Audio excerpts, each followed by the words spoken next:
Hello दोस्तों, स्वागत आप सभी का आपका अपने चैनल बेसिक नॉलेज में। दोस्तों आज आप लोग क्लास 10th का साइंस का यूटिलिटी टेस्ट है। जी हाँ दोस्तों, और आज ये वीडियो अगर नहीं देख कर गए तो बहुत पछताओगे। जी हाँ, बहुत शानदार क्वेश्चन लेकर आए आप सभी के लिए, जो एग्जाम है जरूर देखने को मिलेगा। दोस्तों कह सकते हैं एक प्रकार का रिवीजन वीडियो भी है। इससे पहले मैं उन्होंने बहुत सारे सवाल बताया था, उसमें से कुछ सवाल है और कुछ नया सवाल लेकर के आए जो आप लोग एग्जाम में जरूर आज देखने को मिलेंगे। ठीक है, तो वीडियो को पूरा देख लीजिए, सभी दोस्तों को जरूर शेयर कर दीजिएगा। ठीक है, आपका एक शेयर किसी के लिए भला कर सकता है। ठीक है, आपका एग्जाम में अच्छा नंबर दिला सकता है, तो सभी को फटाफट शेयर कर दीजिए। और अगर क्वेश्चन अच्छा लगे तो प्लीज एक प्यारा सा कमेंट जरूर कर दीजिएगा। चैनल को सब्सक्राइब जरूर करिए इसी प्रकार के वीडियोस आगे भी देखने के लिए। चलिए दोस्तों, इस वीडियो को शुरू करते हैं। तो दोस्तों सबसे पहला सवाल और बहुत ही फेमस सवाल कह सकते हो, विद्युत आवेश का ऐसा मात्रक क्या होता है। मैंने पहले ही बताया था, तो ध्यान रखो। विद्युत आवेश का जो ऐसा मात्रक होता है कूलम। ठीक है, इसको सी से सूचित करते हैं। विद्युत आवेश का ऐसा मात्रक क्या होता है, कूलम होता है, याद रख लीजिएगा। अलैंगिक जनन मुकुलन द्वारा होता है। अलैंगिक जनन मुकुलन द्वारा किस में होता है? अमीबा में होता है, ईस्ट में होता है, कि प्लाज्मोडियम में होता है, कि लेशमानिया में होता है। ठीक है, फटाफट से तो इसका सही उत्तर हो जाए ईस्ट में। ठीक है, अलैंगिक जनन जो मुकुलन द्वारा होता है इसमें से किस में हो जाए, ईस्ट में इसका सही उत्तर हो जाएगा। अगला प्रश्न देखिए, परिपथ में आमीटर को किस क्रम में जोड़ा जाता है। मैंने पहले ही बताया था। जी हाँ, आमीटर को अगर जोड़ेगा तो श्रेणी क्रम में जोड़ेगा। और वोल्टमीटर की बात क्या होता है, वो होता है पार्श्वक्रम में। तो आमीटर पूछा, इसलिए आमीटर किस में जोड़ेंगे, श्रेणी क्रम में जोड़ेंगे, याद रखिएगा। नेक्स्ट क्वेश्चन देखिए, क्षारक क्षारक की जल विलयन में होता है। क्षारक की जल विलयन में क्या होता है, H+ आयन होता है कि OH- आयन होता है। तो याद रखिए, क्षारक का जल विलयन होता है ना, उसमें OH- आयन होता है। ठीक है, हाँ अगर यहाँ पर अम्ल का जल विलयन बोलता तो H+ आयन होता। कोई भी अम्ल हो दोस्तों हमेशा वो H+ आयन देता है, और जो क्षारक होता है वो OH- आयन देता है। इसलिए ऑप्शन नंबर बी आपका परम सत्य उत्तर हो जाएगा।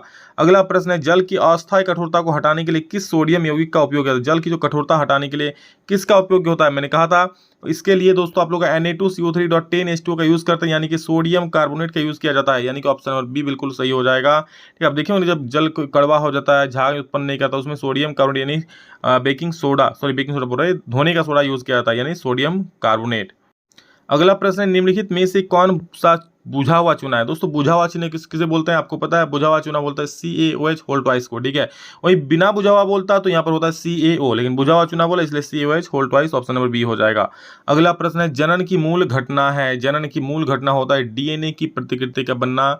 बहुत महत्वपूर्ण सवाल है। ठीक है, ध्यान देखिए, कोई विलयन अंडे के पीसे हुए कवच से अभिक्रिया करे गैस उत्पन्न करता है जो चूने के पानी को दूधिया कर देती है।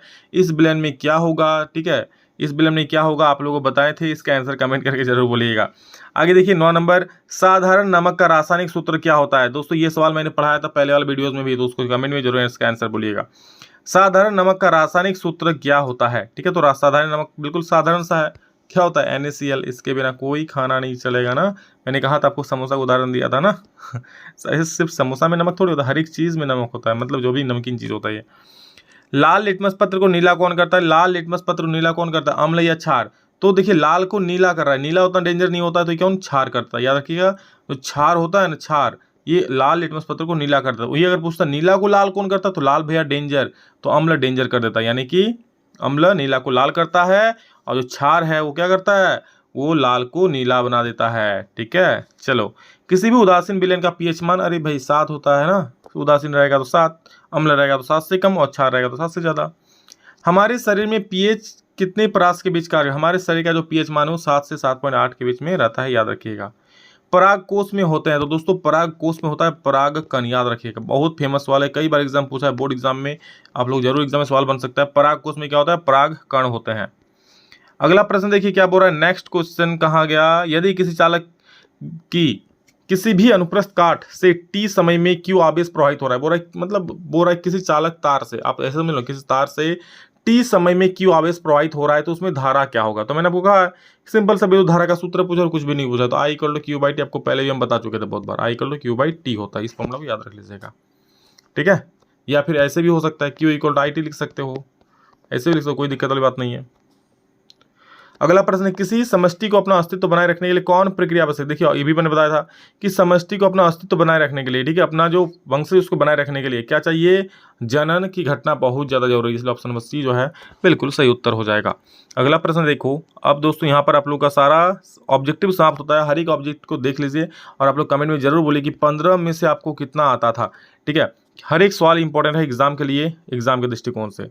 ठीक है, और चलिए अगला सवाल देखिए, यदि किसी चालक हाँ ये तो हो गया 15, हो गया 16, मुकुलन क्या है? इस विधि द्वारा हाइड्रा में जनन को समझ, क्योंकि आपको पता है इस बार आप लोग को ऑब्जेक्टिव प्लस सब्जेक्टिव दोनों प्रकार के सवाल पूछे जाएंगे, ठीक है। तो चलिए कुछ सब्जेक्टिव सवाल भी देख लेते हैं जो आप लोग एग्जाम के लिए महत्वपूर्ण है।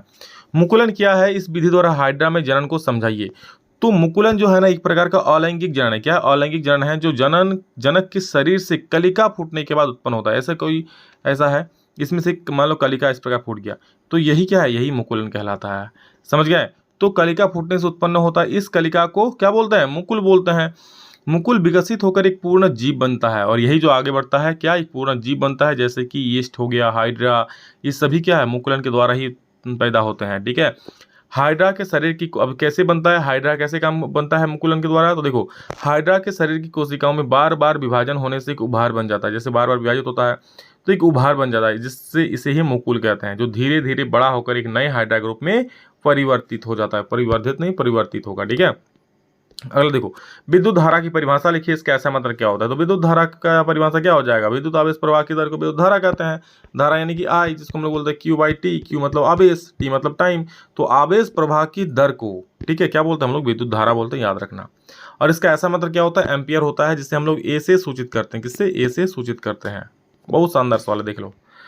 अगला प्रश्न है, प्लास्टर ऑफ पेरिस का रासायनिक सूत्र, रासायनिक नाम बनाने की विधि एवं जल के साथ अभिक्रिया लिखे, ठीक है। तो देखो, प्लास्टर ऑफ पेरिस का रासायनिक सूत्र सबसे पहले याद रख लो, क्या होता है? CaSO4.12H2। ये होता है प्लास्टर ऑफ पेरिस का रासायनिक सूत्र। क्या? CaSO4.1/2H2O, पहले ही बताया था। और इसका जो रासायनिक नाम होता है ना, कैल्शियम सल्फेट अर्धहाइड्रेट या कैल्शियम सल्फेट हेमीहाइड्रेट बोलता है इसको, ठीक है। क्योंकि आधा 1/2H2O इसलिए हेमी बोलता है या फिर अर्ध बोलता है। तो याद है कैल्शियम सल्फेट अर्धहाइड्रेट होता है। और इसका समीकरण पूछा तो समीकरण भी देख लो, अभिक्रिया भी देख लो, कैसे बनता है, जल के साथ अभिक्रिया होकर क्या बनता है। तो ये देखो, आपका कैल्शियम अर्धहाइड्रेट हो गया, कैल्शियम सल्फेट अर्धहाइड्रेट यानी कि प्लास्टर ऑफ पेरिस। और ये आपका अभिक्रिया कर रहा है जल से, 1/1/2 मतलब 3/2H2O से। और ये अभिक्रिया करके क्या बनाएगा? जिप्सम बनाएगा। आप लोग देखे होंगे जब किसी का हड्डी वड्डी टूट जाता है तो डॉक्टर के पास लेकर जाते हैं, प्लास्टर करवाता है, ठीक है। तो वही जब मॉइस्चर से, हवा में जो मॉइस्चर रहता है उससे अभिक्रिया करके क्या पूरा हार्ड पदार्थ बना देता है, जिसको हम लोग क्या बोलते हैं? जिप्सम बोलते हैं। तो याद रखिए, जिप्सम का सूत्र होता है, ये आपका प्लास्टर ऑफ पेरिस का सूत्र होता है, ठीक है। तो ये अभिक्रिया को याद रख लीजिए, एग्जाम में आएगा तो बिल्कुल फाड़ देना। धोने का सोडा के 2 महत्वपूर्ण उपयोग लिखने बोला है। तो देखो, धोने का सोडा का 3 लिखा दिए मैंने। 3 महत्वपूर्ण उपयोग क्या है? क्या देखो, इसका उपयोग कहाँ? सबसे पहले कांच, साबुन और कागज उद्योग में होता है। धोने वाला सोडा जिससे धोते हो कपड़ा वो सब, तो इसका उपयोग कांच, साबुन और कागज उद्योग में होता है। नेक्स्ट क्या है? चलो भाई नेक्स्ट दिखाओ। नेक्स्ट, जल की अस्थायी कठोरता को दूर करने के लिए इसका उपयोग होता है। आपको पता है कि जल में जो कठोरता होता है ना, झाग उत्पन्न नहीं करते, उसको दूर करने के लिए भी क्या यूज करते हैं? सोडियम कार्बोनेट का यूज करते हैं, ठीक है। अगला पॉइंट है, इसका उपयोग बोरेक्स जैसे सोडियम यौगिक के उत्पादन में होता है, ठीक है। ये भी ऑब्जेक्टिव पूछ सकता है कि बोरेक्स का निर्माण किसके द्वारा होता है? तो यार सोडियम कार्बोनेट के द्वारा होता है। तो इसका उपयोग बोरेक्स जैसे सोडियम यौगिक के उत्पादन में होता है। अगला प्रश्न है, विरंजक चूर्ण के 2 उपयोग लिखिए, ठीक है। विरंजक चूर्ण यानी कि बोले तो ब्लीचिंग पाउडर, उसका 2 उपयोग देखो क्या क्या है। एक तो हो जाए पीने वाले पानी को कीटाणु मुक्त करने के लिए, जो हम लोग पानी पीते हैं उसको कीटाणु मारने के लिए किया जाता है। वस्त्र उद्योग में होता है, और चलो 3 इसमें भी लिख दिए हैं, ठीक है। तो इसमें क्या हो जाए? रासायनिक उद्योगों में उपचायक के रूप में, ठीक है। तीनों की यूज हो गया। माँ के शरीर में गर्भस्थ भ्रूण को पोषण कैसे प्राप्त होता है? तो देखो, भ्रूण को माँ की रुधिर से ही पोषण मिलता है। अब जो भ्रूण जो पेट के अंदर होता है, छोटा सा भ्रूण, ठीक है, तो उसको कहाँ? माँ के रुधिर से पोषण मिलता है। इसके लिए एक विशेष संरचना होती है, जिसे क्या बोलते हैं? प्लेसेंटा। ये ऑब्जेक्टिव पूछ सकता है कि भ्रूण को पोषण कहाँ से मिलता है? तो प्लेसेंटा से मिलता है, ठीक है। तो रुधिर से मिलता है। रुधिर एक विशेष आकार का संरचना होती है, जिसे क्या बोलते हैं? प्लेसेंटा बोलते हैं। यह एक तस्तरी नुमा संरचना है जो गर्भाशय की भित्ति में धसी होती है, ठीक है। मतलब गर्भाशय की भित्ति में यही होती है, प्लेसेंटा होती है, और उसी के सहारे से भ्रूण को पोषण मिलता है। Got it? अगला प्रश्न है, चालक का प्रतिरोध को परिभाषित करें। तो किसी चालक के सिरों पर लगाए या विभवांतर तथा उसमें प्रवाहित धारा के अनुपात को चालक का प्रतिरोध बोलते तो I R सीधा R रखे V/I। मतलब विभवांतर और धारा के जो अनुपात होता है ना, उसे हम लोग बोलते हैं क्या? विभवांतर और धारा का जो अनुपात होता है उसे बोलते हैं प्रतिरोध। याद रखिएगा, किसी चालक के सिरों पर लगाया गया विभवांतर, उसमें प्रवाहित धारा के अनुपात को, ठीक है, किसी चालक के सिरों पर लगाया गया विभवांतर यानी भी और उसमें प्रवाहित विद्युत धारा के अनुपात को क्या बोलते हैं हम लोग?